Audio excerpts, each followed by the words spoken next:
welcome everyone. Thanks for joining us for our webinar, Advice from Alumni Costa Rica edition. My name is Michelle McCraney, and I'm the Senior Program Manager for Latin America at ISA. I'm also the Resident Director in Lima, Peru.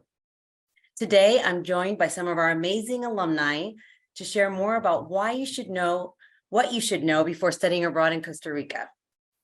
Also with us today from ISA is Rosina, our Program Manager for Costa Rica. She's monitoring the chat and will be dropping helpful links along the way, as well as answering any questions that you put in the chat. So feel free to drop them anytime. She's our expert on all things Costa Rica, and after you apply, you'll work with her directly to ensure it's smooth sailing. Before we hear from our alumni, let's take a quick look at all that Costa Rica has to offer. First, let's talk about the culture. You can't talk about Costa Rica's culture without highlighting La Pura Vida. Pura Vida is not only a warm hello, but it's a lifestyle. Costa Ricans celebrate slowing down, taking the time to smell the coffee beans, and not sweating the small stuff. There is an incredible sense of community in Costa Rica, and everyone is so welcoming and kind. So making friends with the locals is easy. Then let's talk about the food. Costa Rica celebrates good health, and it's obvious in the country's cuisine. With the national dish being gallo pinto, a dish of black beans and rice with onions and cilantro, traditionally served for breakfast with fried eggs or scrambled eggs, tortillas, and sour cream.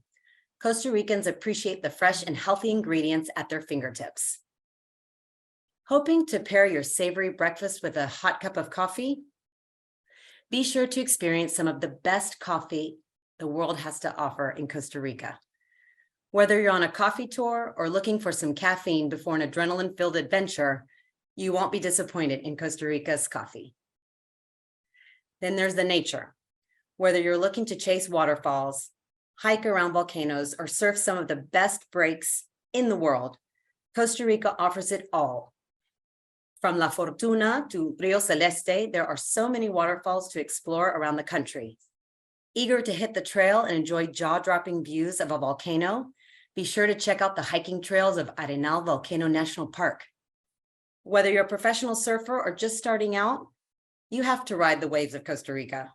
With beginner breaks like Tamarindo and expert breaks like Playa Hermosa, Costa Rica has the perfect waves for you. And finally, language exchange. Looking to improve your Spanish? There's no better place in Costa Rica. In addition to Spanish being the national language, the locals are incredibly kind as well and will help you along the way. While studying abroad with ISA, you can improve your Spanish language skills, no matter if you're studying in San Jose or Heredia. Let's talk about the two program options that ISA offers. With 2 cities and host universities to choose from, there's something for everyone, and each destination has a personality all its own. In San Jose, or Chepe, as it's lovingly called by the locals, it's the political, economic, and cultural hub of Costa Rica. The city allows you to experience a bustling and cosmopolitan Latin American metropolis, while also having the rest of Costa Rica's pristine wonders at your fingertips. Universidad Veritas is an independent private university fully accredited by the Costa Rican Ministry of Education and authorized by the National Council of Private Higher Education. The university is renowned in Costa Rica for its design, art, architecture, and photography programs. And in Heredia is a refreshing, pleasant, and relaxed Costa Rican city. It's filled with lovely parks, well-preserved colonial buildings and streets, so there may not be even a reason to venture away.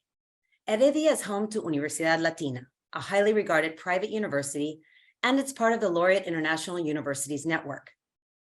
Universidad Latina offers undergraduate courses in a wide area of practical sciences, education, and business-related fields. Plus, no matter which city you're in, you'll live with a host family who can support you along your study abroad journey. Now let's talk about the team. Our Costa Rica team is incredibly robust and includes in-country staff members ready to support you as soon as you get off the plane until you're heading back home. They're always happy to lend an ear or share their favorite local spots. Our on-site staff also plan excursions and activities that are included in your program fees. These are a great way to experience the local culture, venture outside the city, and meet other ISA students. Let's talk a little bit about funding your program. Are you an out-of-state student? Going abroad may actually be cheaper than staying at home. Do you already use financial aid? You can check with your financial aid office to see if you can apply it to your program abroad. Do you currently use scholarships? You may be able to take your scholarships with you. And have you looked at your budget? Consider getting a job and saving beforehand or asking family for funds and set up gifts this holiday season. So what's next if you haven't already applied? I strongly encourage you to set up an advising appointment.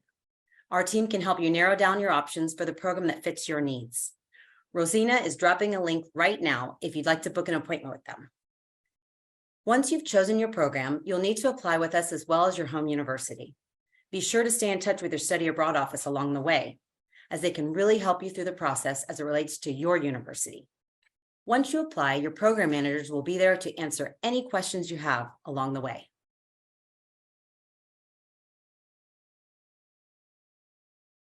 If you're just starting out or already enrolled in your program, we think it's always helpful to talk to someone who's been there and done it. We're happy to connect you with one of today's panelists or someone else from our alumni network to answer your questions. Rosina is dropping a link in the chat to a form that you can fill out to be connected directly with one of our alumni. We're also happy to connect you with someone that shares a similar identity to you, if you want to ask them about their personal experience and advice. All right, let's meet our alumni who have firsthand experience with studying abroad in Costa Rica. If you've been holding on to a question, now's the time to toss it in the chat. First, let's just do some quick introductions. So please share your name, your home university, and where and when you studied abroad. And let's start with Alice.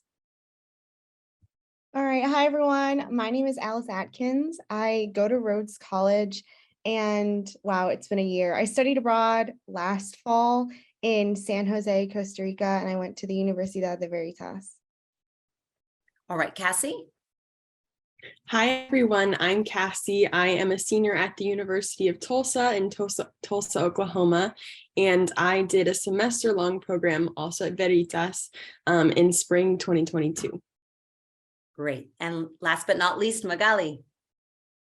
Hi, everyone. I'm Magali Scott. I'm a senior at Charleston Southern University in South Carolina, and I studied in San Jose, Costa Rica last summer, and I went to Universidad Veritas. Thank you so much. Well, we'll start with some easy questions. First, why did you choose to study at Veritas in San Jose? Magali, let's start with you. So I chose to study at San Jose mainly because I do have some Spanish speaking skills, and out of all the places to study abroad, I thought this would be the best fit. I also took Spanish at Veritas, and I also took Latin American contemporary history. So it was interesting to see that point of view, learning about contemporary history in a Latin American country rather than in the States. Great. Alice, how about you? So I chose San Jose specifically because it was in a city, and so I did service learning through ISA. So what that is basically you tell them where you're interested in, and so I'm an education major, and they were actually able to place me in a school for service learning. So I would take classes at Veritas, and then I would also on the side go, I went to the school and I would like help teach instruction, and I got to like learn my Spanish, but also like I was able to teach English, and I was also able to see like the culture and the education, how it's different like there versus here. So that was the main reason I decided San Jose because they offer, I mean, like a very wide variety of service learning programs. One of my friends, she volunteered at like the community art garden. It's like just literally everything you could think of. So I chose that, but also I'm from Chicago, so I wanted something that I was a little bit more used to. And I currently live in Memphis, so the city kind of just felt like at home for me. So I decided to go there, and I loved it. That sounds awesome. Well, Cassie, same to you. Why San Jose? So I am a biology major and a Spanish minor. So for me, Costa Rica was sort of the perfect combo of Spanish language immersion and also some really awesome biology classes. So I took marine biology and conservation biology while I was in Costa Rica. Sounds amazing. Well, even after you decide where you want to go, studying abroad can still be a little daunting. So Cassie, what was your biggest concern leading up to the program? I think my biggest worry was being somewhere and not having, my family and friend support system that I normally have. But I felt like ISA did a really great job because I had a roommate. So that was really nice that we sort of got to tackle everything together. And my host family was so helpful. I think they've been hosting students for like 20 years. So they were experts on all of the things that I needed to do at the university, and they knew what things students like to do in the past. So everyone was really helpful in getting me acclimated. That's so nice. Well, we know being far away from family can be hard. So Magali, what advice would you give students who might be worried about homesickness? Well, for me, it definitely took some adjusting. I definitely called my family the first day, like 5 times every hour. But with ISA and getting more involved in the school and different programs with Veritas, I wasn't as worried about them. So it felt good to be in a place where I was surrounded with, a loving host family and new friends, and it kind of distracted me from being homesick. Definitely. Homestays are a great way to create community while abroad. Alice, what was it like living with a host family? Like, how did you navigate the language barrier? Yeah, so I was actually very worried about that aspect. And ISA did a really great job of pairing me. So they paired me with another student who's studying abroad, and she was actually fluent in Spanish.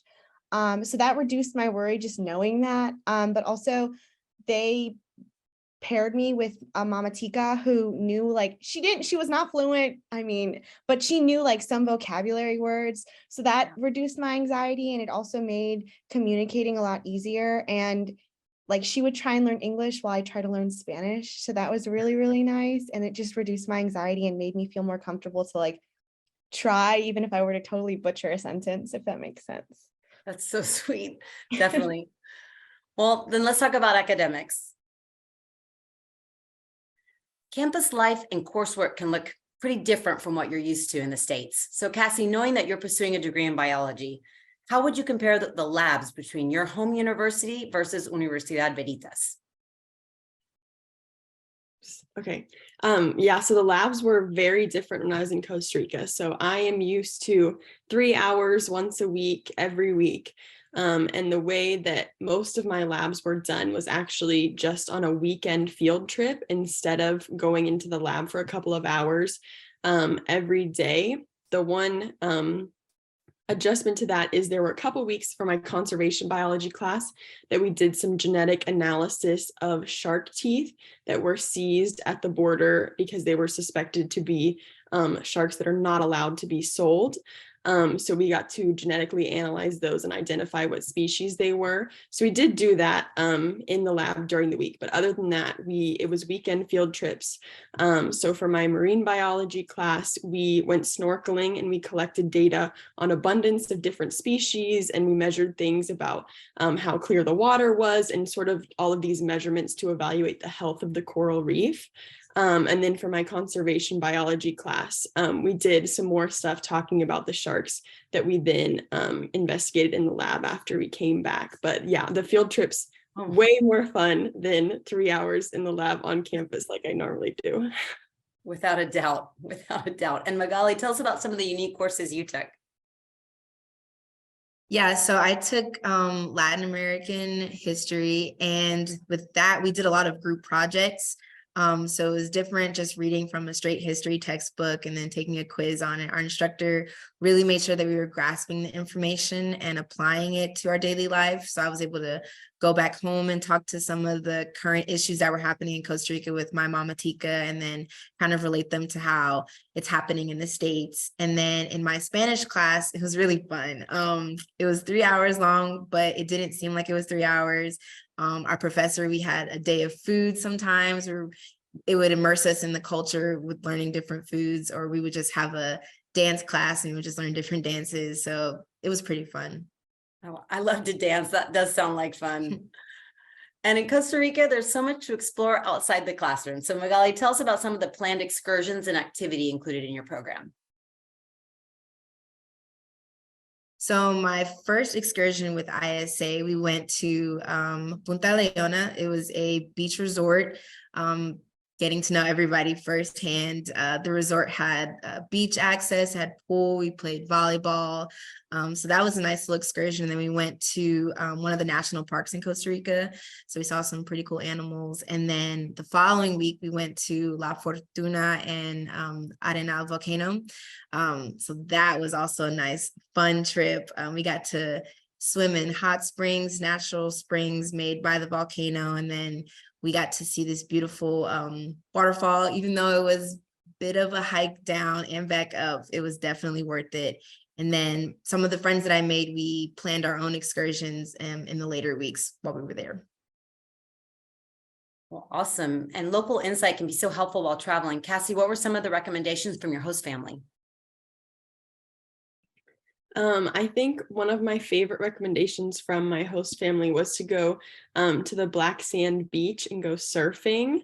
I know you mentioned surfing earlier. So my friends and I were kind of hesitant to go to the black sand beach because it's pretty much the furthest point from San Jose in Costa Rica. So it was, I think, a 7-hour bus ride. But my host family was like, you have to go, like the black sand beach is so cool and unique. So we ended up going one weekend and it was so fun. And we found like this local surf instructor, and I learned that surfing is really, really hard. But I got pretty good by the end. Okay. So that one was really fun. And I think I also got a lot of good recommendations from my host family for just things to do in San Jose, like restaurants and farmers markets and museums and things like that, which was really fun to do during the week. Awesome. Sounds great. Well, making friends while abroad is a concern we hear from students each and every year. So Alice, how did ISA's orientation and excursions help with that? Yeah, so I went for a semester, and right away there's a cohort of like people from the United States who go, and I really liked ISA because there were a lot of students, but not too many. And so what happened was the first like week we were there, when we got there, we went to classes, and then that like weekend we had an excursion plan, like a full weekend excursion planned with just our cohort of people. And so we went to La Fortuna, and there you kind of got to like bond, and you just made friends because everyone's in the same situation as you all, like they want to make friends.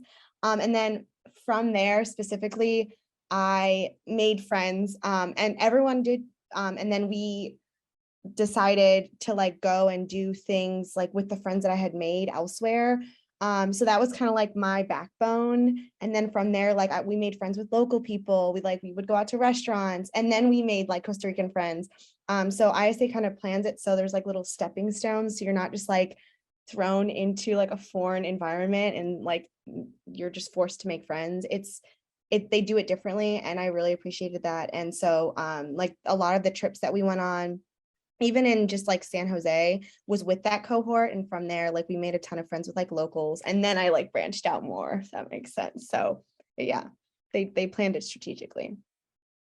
Very cool. What about you, Magali? Was it easy to make friends while abroad? Yeah, it definitely was. I think, like she said, that first excursion, we all were in the same boat. We kind of had to open up a little bit and get out of our comfort zone. And then definitely towards the end, like right now, I still have some close friends in the States that were planning trips and planning on getting together. And it's just a nice community, especially coming from different backgrounds and different experiences. Some were there longer than I was. So it was interesting to see, you know, how far they've come, and they could really help me get more used to living in Costa Rica as I was coming in. And Cassie, any advice for students that may not be as outgoing? Yeah, so I would say I'm definitely more on the introverted side. So I was worried about making friends and how hard that would be. But for those of you that are already in college, if you can remember back to your first week of your freshman year of college, that's pretty much what it's like. Nobody knows anybody, everybody's trying to make friends. And so I think one thing that really helped me was I had this rule that for like the first 3 weeks, anyone that asked me to do anything, I just said yes to all of it. Like every day at lunch, I asked someone, like I tried to say yes to everything and always invite people to do things, which was like tiring at the beginning, but I think it totally pays off to be able to build that community quickly.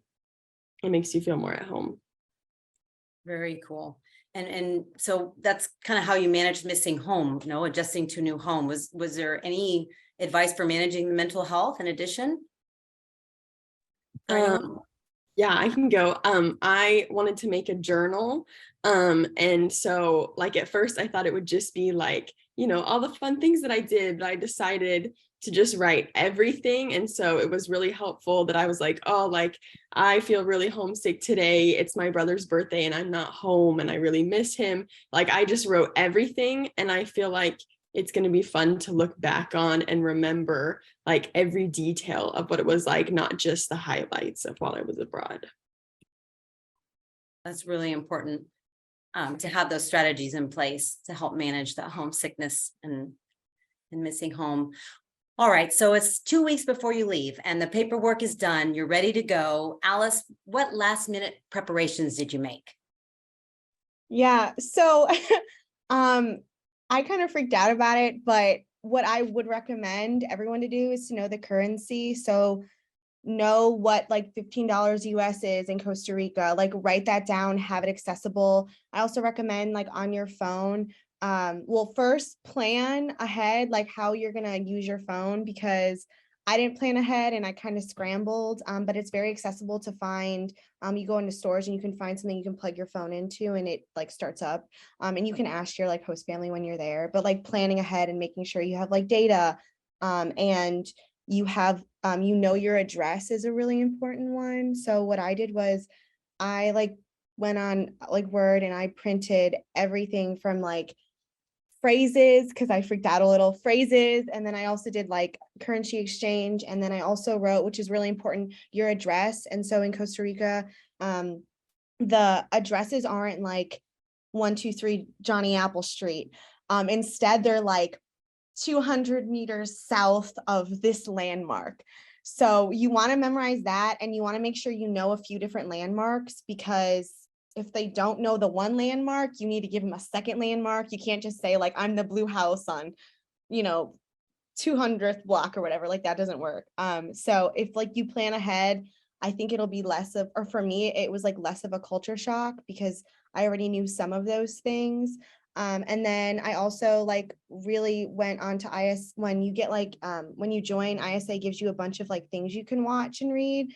And I went on the portal and I like read everything and watched everything. And it kind of gives you like little cultural insight, financial insight, like everything.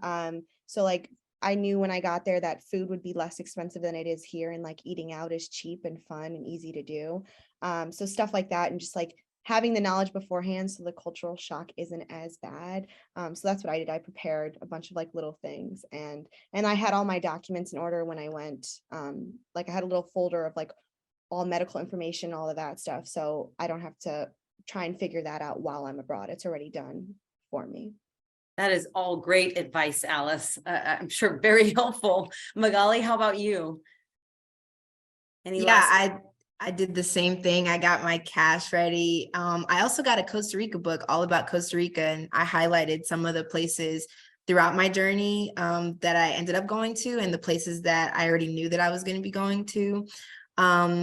And yeah, pretty much what she said, their addresses are kind of weird. So you have to be very specific with your taxi driver or wherever you're trying to get out. But everything's was pretty much in walking distance from the school to the main city and to the house.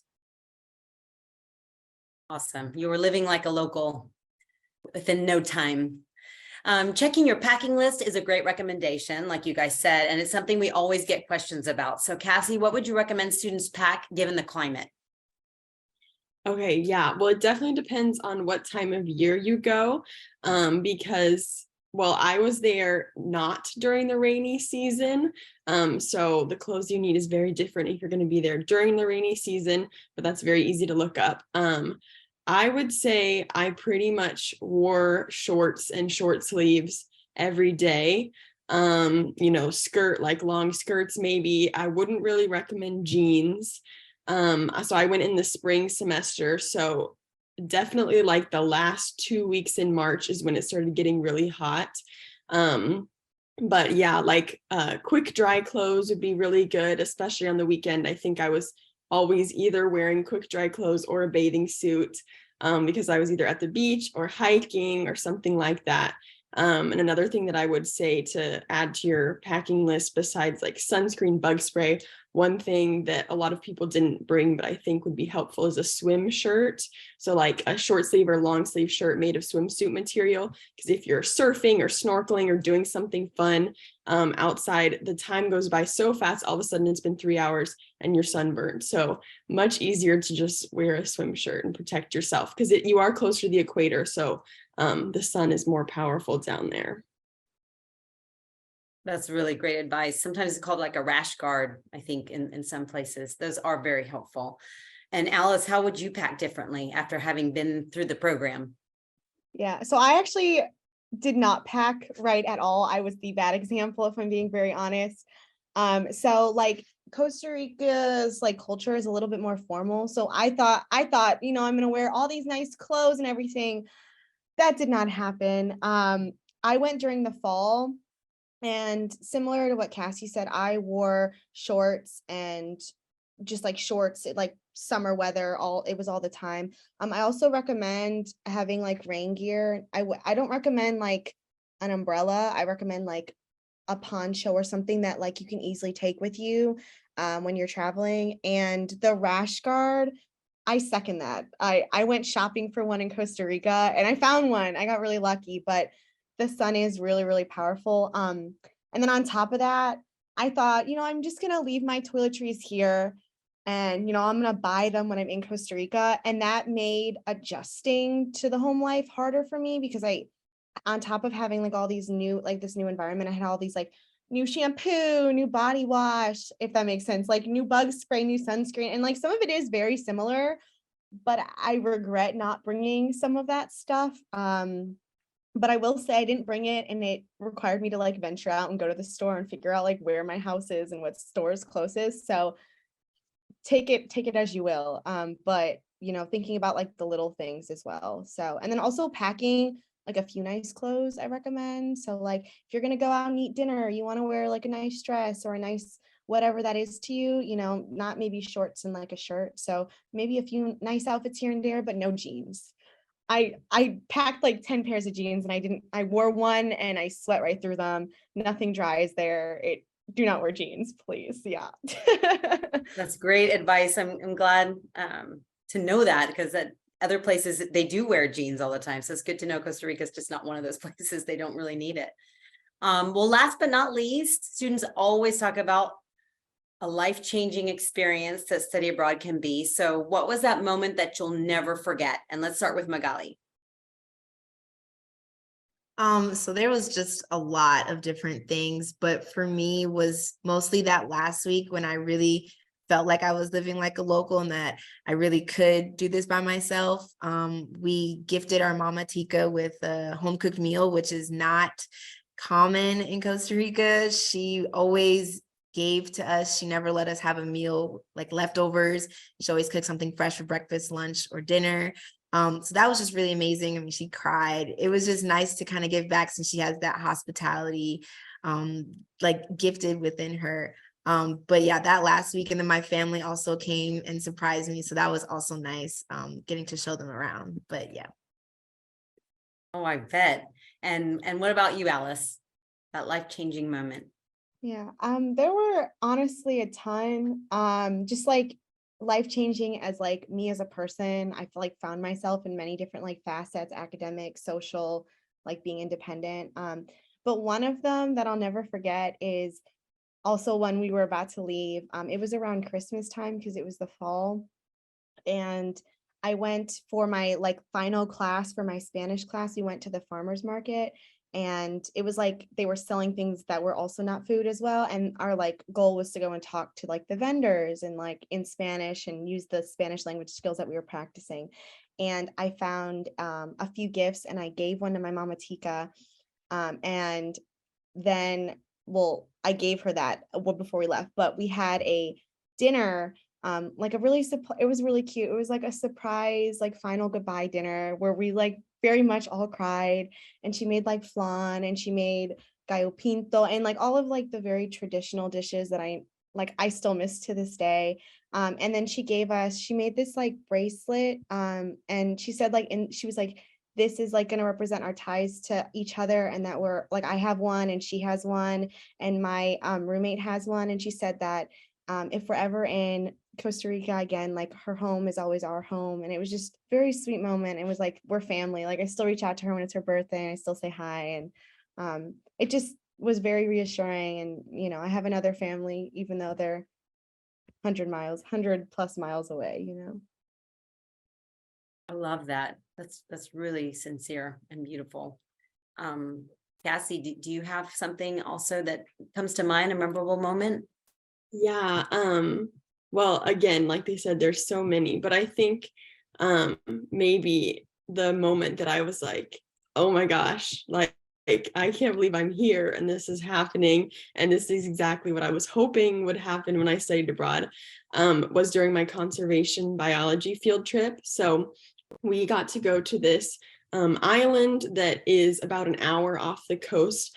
And it's a really highly protected area, and only students and researchers are allowed to go there. And so it was this beautiful coral reef, and we got to go snorkeling. And on the way there, we saw dolphins. And then while we were there, you know, we saw so many fish and coral, the most beautiful coral reef I've ever seen. And we got to see sea turtles, and I love sea turtles. So that was very exciting. And like my family's favorite part of this story is we also saw lots of sharks. And everyone pops up out of the water and is like, sea turtle, like come over. And so we also do that with the sharks. And my family thinks it's so funny that everyone was like, shark, and then everyone swims towards the shark, because only biology majors are going to do that, I guess.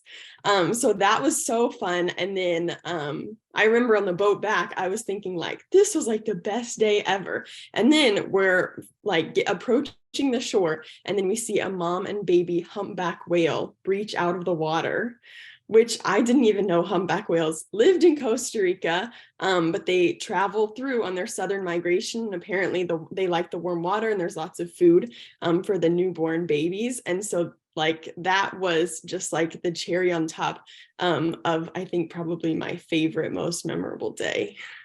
Oh, for sure. That's completely magical and unforgettable. And that was during the spring semester, right?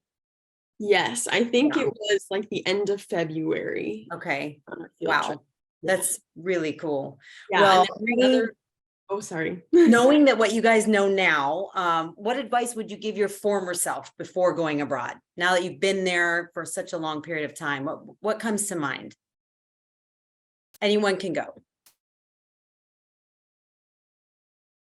Well, I would say yes to everything. I mean, like, because so when Cassie was speaking, my friends invited me to go to a coral reef, and I am terrified of sharks. Like I will swim in the opposite direction times 10, you know.